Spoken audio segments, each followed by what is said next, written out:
everyone, I'm Captain Logan. And I'm Vince. And it's time once again to recommend things. Hi, Vince. Hi, Cap. What do you recommend today? I can't believe I've never thought to recommend this. Oh my gosh, am I excited for you. I'm kidding. Hooray. Anyway, today I'm recommending Field of Dreams. Oh, I've done that.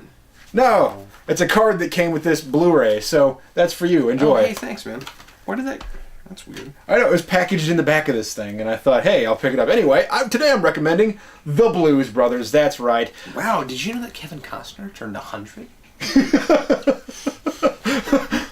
There's 100 Kevin Costners? Who's been cloning Kevin Costner? But somebody with a cloning gun. Still sounds better than the Spider-Man clone song. Go ahead. But I'd hang out with 100 Kevin Costners. Why not? At least I'm not going to say that joke. Anyway, that's too stupid. Go ahead. The Blues Brothers, starring John Belushi and Dan Aykroyd, came out in 1980. There are two movies that I sort of kind of go back and forth between where people say, which one's your favorite movie of all time? And it's Ghostbusters and Blues Brothers. They're right there at the top of the list. Not because they're good movies, because I love them. No, I do think they are good movies, but I don't have to have a critical mindset for either of these movies. I don't want to. Pretty sure you it. couldn't. Yeah. I don't think... This thing is so tied into my past. There's so much nostalgia that is just surrounding this and events in my life. I even had... Now, there's lots of profanity in this movie. I love this movie, and I started watching it when I was pretty much just out of grade school.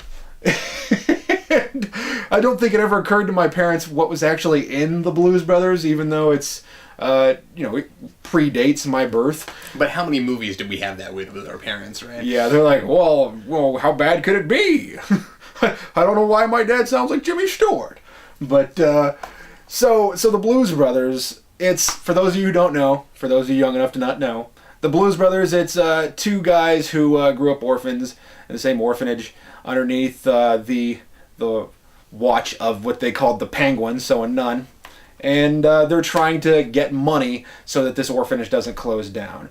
So they're doing something that they call a mission from God. And it's kind of a musical, it's a comedy. Now, here's the thing about the Blues Brothers that I think is so interesting. The comedy is extremely low-key. Some of the comedy is a little in your face, of course. You know, there's always little bits of zany comedy. And there's lots of blues people in this movie. There's some Motown and soul people as well. You know, there's Aretha Franklin, there's John Lee Hooker. It's just James Brown, Ray Charles. It is just a cavalcade of blues awesome. And I started watching this movie when I was younger, and I thought, well, actually, I'll tell you this. For those of you who are willing to judge me, I started with Blues Brothers 2000 and thought, wow, that was really entertaining. And then somebody said, you liked Blues Brothers 2000? And I said, yeah, what's wrong with that? John Goodman, Dan Aykroyd, it's a winning team. I like those guys. And even then, I was into Dan Aykroyd for whatever reason. And they said, have you seen The Blues Brothers, the first one? And I said, no. And they said, that is going to blow your mind. And it kind of did, but not because it's hilarious, but because it's cool. I had a teacher who once said to me, Blues Brothers isn't such a good movie because it's really funny. It's just the epitome of cool. These two guys are, they don't crack smiles. They're really... I don't want to say monotone, because John Belushi... Well, I would say Dan Aykroyd's character, Elwood Blues, is monotone. But John Belushi can be over the top, and these characters are on the run from the cops. They're everywhere. It's all over the place. And I believe I watched one of the special features of the DVD, which I have up there, but this is the Blu-ray. I got the Blu-ray. But I believe they said that it is speculated that the mayor of Chicago, or governor, whoever, was not reelected because of all the crap that they let the film crew and the guys pull during this movie. They did a lot of stuff in this movie, filmed in Chicago, just wrecking things. That's hilarious. And they have, if you ever wanted to see a great car chase wreck movie, this is it. Yeah, I agree. Oh, and this is there's lots of great musical numbers. It is a musical. I think some people who tend to get a little annoyed by the idea of musicals to say, oh, I don't like any musicals. Well, do you like the Blues Brothers? Yeah, that's a musical. And I forget the name of the man who played the head Nazi in this movie. Yeah, they're Nazis in this movie, for those of you who don't know.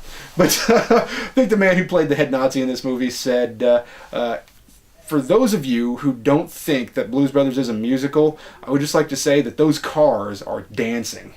And, which is the weakest argument, because there are literal dance numbers where people break out into song outside of the concert scenes. So it literally is a musical.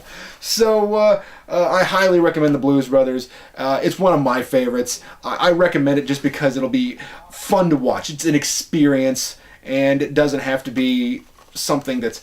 I don't think an experience has to have great special effects. I think an experience has to be something that sets a tone, sets a mood, and then successfully becomes entertaining due to that tone and mood. So I highly recommend the Blues Brothers. What do you recommend today, Kat? Well, I'm going to kind of do a recommend. This is more of just one of those, what? I didn't realize I had this. It's just laying around in my collection. Why did you keep following me around? Did you know that there is a Batman Choose Your Own Adventure book from 1986, Vince? Really? Yeah. Isn't that crazy? This was, okay, so it's got superpowers like this up in the corner, which is the same logo from those action figures, and that would be around the same time, 86. So I think that's the same thing. Apparently there's also a Superman and a Supergirl one, and yeah. And let's see, who published this? This is called Batman the Doomsday Prophecy. It's a Which Way book. And I've not really looked at this much. I thought it would be amusing for us to go through this really quick. This is by Archway Paperbacks. Here, let's see how far we can get in this, Vince. Here, we're gonna do the Batman Choose Your Own Adventure book right now. Here we go, Vince. Turn to page 10. Batman dies. Aww. It's over. And now we're gonna see if Vince can kill Batman. Here we go.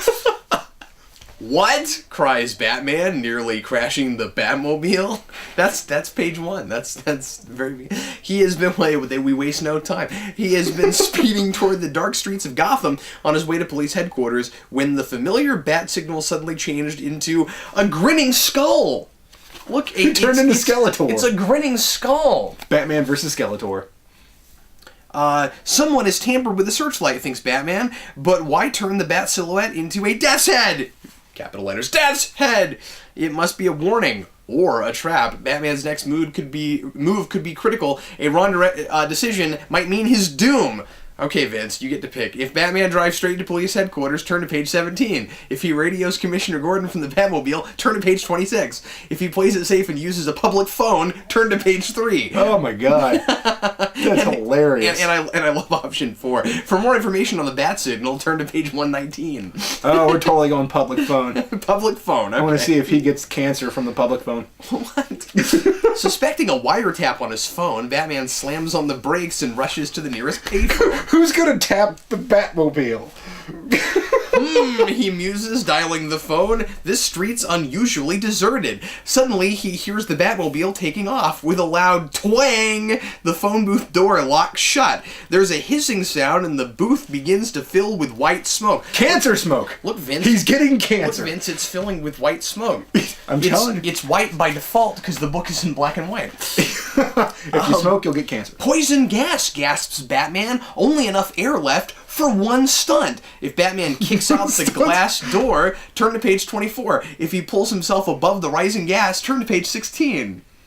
Oh man, I'm gonna say pulls himself above the rising gas just to see if he gets cancer from the rising gas. Would you stop it with the cancer? What is the deal with cancer? If you smoke, you get cancer. That's what my teachers told me when I was in school. All right, I don't believe there's any nicotine in this particular smoke. Okay, so he's pulling himself above the rising gas. Is that what you said? Yeah. Okay, all right. Climbing up on the narrow steel ledge in the phone booth, Batman is momentarily above the gas. Now he runs, if I can just punch out this metal panel at the top. Locking his fingers together on his head to cushion the blow, Batman springs straight up. His muscular body collides like a missile with the top of the phone booth and pops the lid right off. After going to the hospital, taking a deep gulp of fresh air, Batman does 2 complete somersaults and makes a perfect landing in the front seat of the Batmobile just as it is turning to speed off. Yeah, of course he does. The Batman, shouts the astonished driver, slamming on the brakes. You mean this is really the Batmobile? And now we just turn to page 8. I thought it was a dude that was driving around. The driver is a teenager who explains that a mysterious stranger gave him $10 to drive this fake Batmobile away as a joke. You've been the victim of a hoax, says Batman, motioning the lad out and sliding behind the wheel. Leaving the bewildered teen far behind, Batman speeds off. There's only one person who could dupe that kid and try to poison me. A guy with poison gas and lies to teenagers. As a joke, he thinks grimly. That crafty contriver of crimes must be out of jail again. The Joker. Suddenly, Batman sees a large red sign in the road ahead. It reads Detour Construction. Strange, thinks Batman. This road shouldn't be under construction. If Batman takes the detour, turn to page 2. If he gets out to investigate, turn to page 31. Oh my god. Just go to the detour or whatever. I have a feeling, Vince, that you've gone the lame direction. Let's see. The detour road is leading nowhere fast, thinks Batman. As he squints to see the dark road ahead, he pulls over and gets out. As soon as he takes 2 steps, a heavy net is thrown over him. He struggles valiantly, but he is hopelessly entangled. Batman is trapped. Welcome to my parlor, said the spider to the bat, laughs a familiar voice. You escaped my trick phone booth, but you won't escape this. Ha ha. You're making a mistake, says Batman. I'm not Batman. Some kid gave me $10 to dress up like this and ride the Batmobile. What? Screams the furious voice. You mean that punk tried to dupe me? Release this imposter, men. No sooner is the net removed that Batman leaps into action, rounding up the gang and capturing the Joker. It looks like this time the joke was on you, Joker, laughs Batman. The end. Hooray! Yay. Well, good job. You didn't die. Man, the Joker's an idiot. No, I'm just this muscular, dumb kid. I have all these gadgets. Look at me. I'm huge. Beard. Who would look at Scruff. Who would look at the Batmobile and go, that looks really fake? Be like, nah, somebody did that in the garage. Give you $10 to just jump in it, turn it on, and drive away. And then the kid probably thought the whole time that it was fake because, after all, a real one, you shouldn't be able to just drive it without keys or anything. Ford came out with a Batmobile line. Yes, the Ford fake Batmobile. Well, anyway. Thanks, everybody, for watching us recommend stuff. Batmobile. We'll be back with another recommend for you next week. I'm Captain Logan. And I'm Vince. See you later.